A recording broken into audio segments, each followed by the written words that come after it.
Réunion les jours derniers au groupe scolaire de Borgo Valsugana sur le problème des aciéries. Les médecins pour l'environnement ont présenté de nouvelles données sur la pollution, plus alarmantes que celles en possession de la province. Les données recueillies par ces médecins révèlent en effet une pollution supérieure à celle admise, semblable aux caractéristiques chimiques des fumées s'échappant des cheminées de la fonderie, qui augmentent au fur et à mesure que l'on se rapproche de l'établissement. Dans la zone artisanale, jusqu'à 60 nanogrammes de dioxine par kilo auraient en particulier été relevés, contre une limite de 10. Les données relatives à la présence de métaux lourds sont également significatives. Le président de la province d'Ellai a organisé une table de confrontation avec les comités.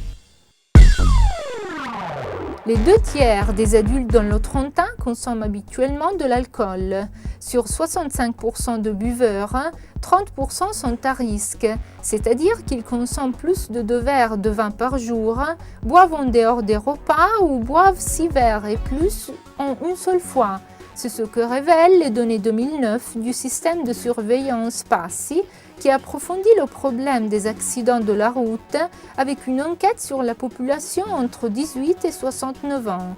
Le Trentin est considéré en même temps que d'autres régions du Nord-Est comme le territoire avec le plus fort pourcentage de buveurs à risque.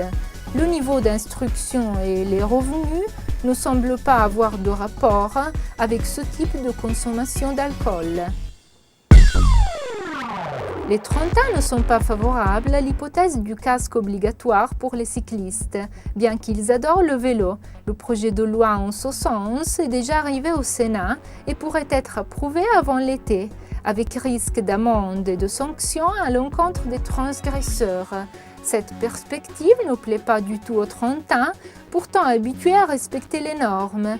Les cyclistes du chef-lieu trentin, interrogés à ce sujet dans le centre, ont presque tous exprimé un avis contraire. Certains d'entre eux sont prêts à ignorer cette obligation éventuelle et d'autres même à renoncer à se servir de leur cher vélo. La 58e édition du Film Festival de la Montagne de Trento est prévue du 29 avril au 9 mai, soit 10 jours de cinéma, d'événements et de réunions consacrés à la montagne, avec 108 films sélectionnés sur plus de 330 présentés. Mis à part les films au concours et les sous-sections du festival, citons également les rendez-vous littéraires avec Montagna Libri, la manifestation consacrée à l'édition qui accompagne depuis 24 ans le programme cinématographique. L'événement clou est la participation de Susanna Tamaro le dimanche 2 mai. Il y aura par ailleurs un concert le 8 mai au Théâtre Social en collaboration avec les I Suoni delle Dolomiti pour la soirée de clôture du festival. L'initiative Palais ouvert, qui ouvre les portes des trésors artistiques du territoire trentin au public, revient pour la 7e année consécutive. À cause des élections municipales, certaines communes y adhéreront cette année du 12 au 16 mai, d'autres la semaine suivante.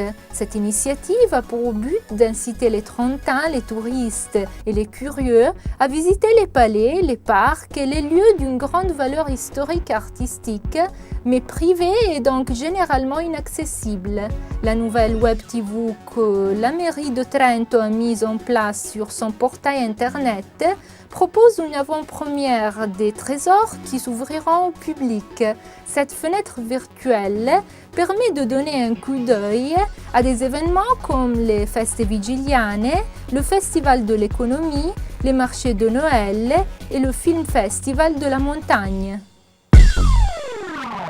Le musée d'art moderne et contemporain de Trento e Rovereto et Riva Fiere Congressi ont uni leurs efforts pour proposer une offre globale en mesure de pousser les visiteurs des stands de Riva à se rendre au Mart grâce à des conventions avantageuses. Ensemble, le musée accorde une remise et les organisateurs envoient les visiteurs.